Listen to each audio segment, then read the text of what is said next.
Piemonte, letteralmente una regione ai piedi dei monti. Guardando una carta di questa regione salta subito all'occhio questa caratteristica. Le Alpi, il settore occidentale delle Alpi, quello con le vette più alte, oltre i 4.000 metri, protegge, crea una sorta di barriera intorno a questa regione, partendo da nord, col confine con la Svizzera, il lato ovest verso la Francia e poi dal lato sud le cosiddette Alpi marittime che si innestano poi nel sistema degli Appennini, anch'essi parte di questa barriera. Quindi tre lati di questa regione sono costituiti da una muraglia, potremmo dire, naturale di montagne piuttosto alte, che proteggono, o meglio creano una barriera ai venti umidi dell'Atlantico dal lato ovest e ai venti caldi e umidi del Mediterraneo dal lato sud. Quindi si viene a creare all'interno di questa regione, nella parte centrale, una zona piuttosto calda ed arida, con un clima continentale, pur essendo la regione a una distanza non così grande dai bacini marittimi. All'interno di questa zona centrale, calda e asciutta, caratterizzata da un clima continentale, quindi con inverni freddi e asciutti, estati calde e asciutte e le piogge concentrate nel periodo di aprile, marzo-aprile e nel periodo autunnale, soprattutto novembre.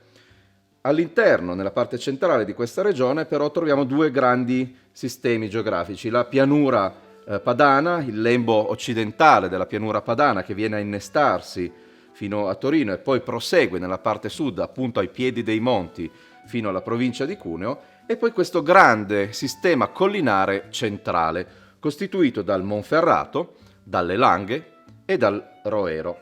Questo sistema collinare ha un'origine comune. Si tratta di un antico bacino, dei fondali marini di un antico bacino di epoca terziaria, che sono stati sollevati dalla collisione fra la placca africana e quella europea. Questa collisione non li ha soltanto sollevati, questi strati di antichi fondali marini, ma li ha anche inclinati verso nord. Una volta sollevati sotto il livello marino è iniziata un'erosione da parte dei fiumi, da parte dei venti,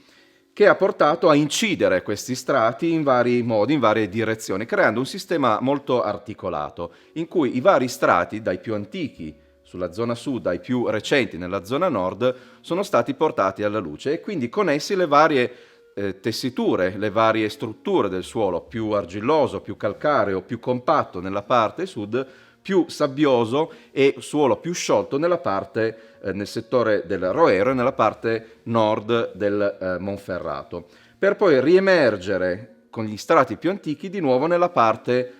nel bordo nord del Monferrato, di nuovo con delle rocce più compatte, calcaree e argillose. Quindi nella parte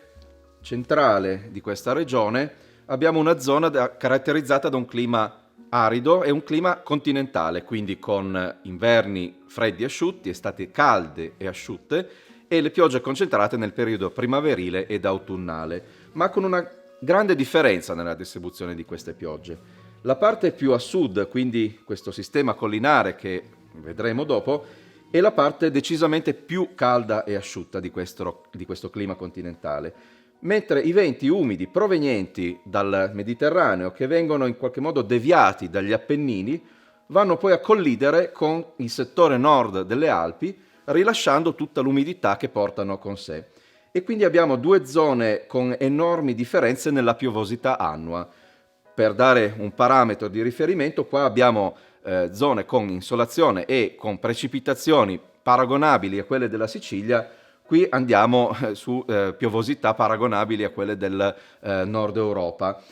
Passiamo da 600 a 3000 mm per anno, quindi una differenza enorme, ma con le piogge sempre distribuite nella fascia primaverile ed autunnale.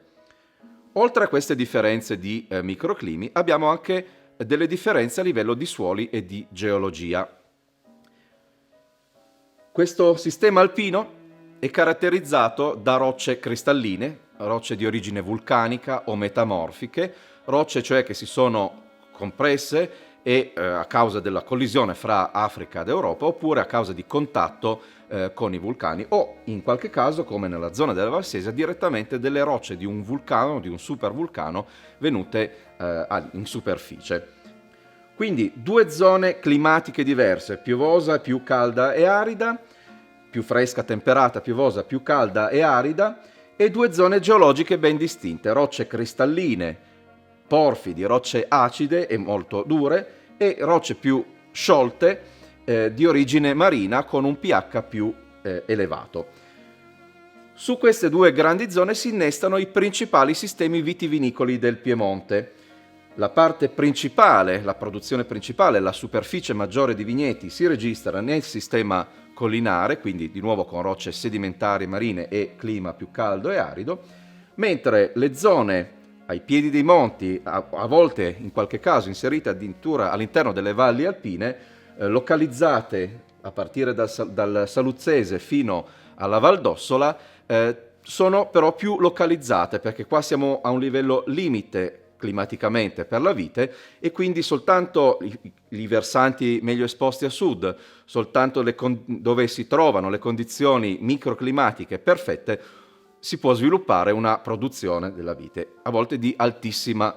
qualità. Questa barriera creata dalle Alpi però storicamente è stata sia una barriera sia in qualche modo una cerniera. Il Piemonte storicamente è sempre stato un territorio di confine. Questa barriera ha alcuni punti, San Bernardo, la Valle di Susa, dove è possibile più semplicemente passare con eserciti oppure per i mercanti, i pellegrini, e quindi il controllo di queste zone cerniera, cardine fra l'Italia e l'Europa nord-occidentale, è sempre stato la chiave del ruolo strategico del Piemonte e delle dinastie, dei Savoia in particolare, che hanno dominato questo territorio nei secoli. Quindi allo stesso tempo le Alpi una barriera e una cerniera. Questo ha fatto sì che il Piemonte sia sempre stato esposto al passaggio di pellegrini, di mercanti, di eserciti, e quindi ha portato in continuazione il Piemonte a essere in contatto con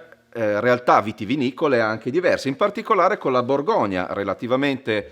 vicina a nord-ovest del Piemonte, e quindi già in epoca antica, nel 600, nel 700, alcuni vitigni, alcuni metodi di vinificazione anche di questo territorio sono stati portati in Piemonte.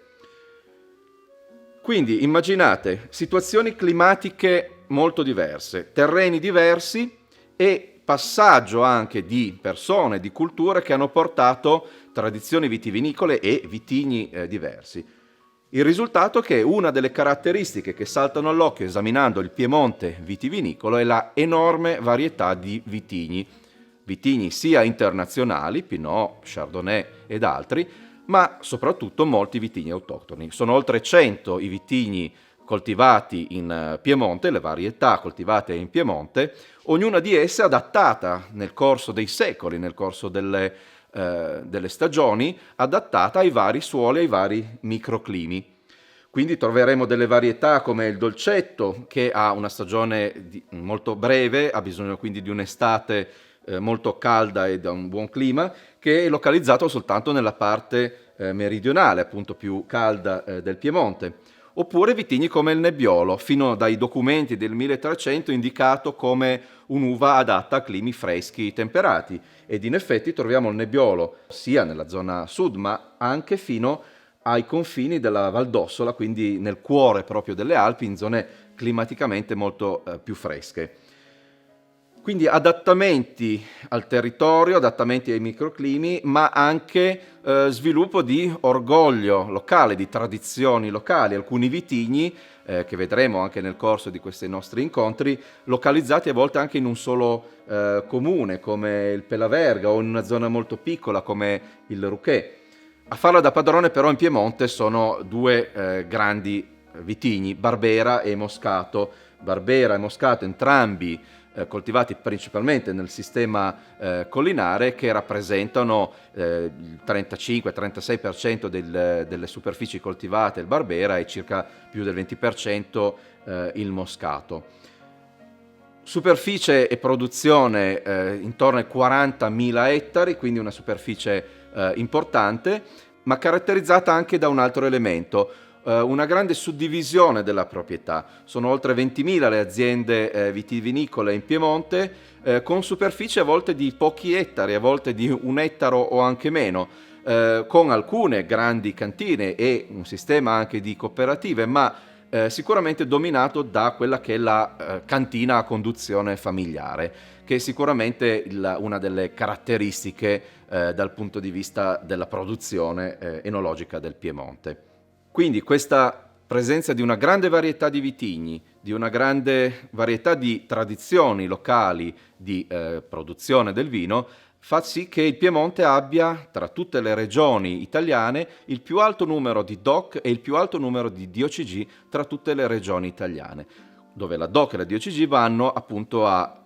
confermare una tradizione locale, a consolidare e a certificare l'origine di una produzione, di una tradizione locale. Quindi Piemonte, terra di eccellenze artigiane, terra di varietà, di contrasti, una terra conosciuta in tutto il mondo grazie ai suoi grandi rossi, Barolo, Barbaresco soprattutto, ma in cui la vera ricchezza risiede in questa enorme varietà di vitigni e di vini e di tradizioni che sono la vera espressione di territori, vini che quando degustiamo ci fanno davvero viaggiare in questo magnifico territorio che va al mare fino alle Alpi.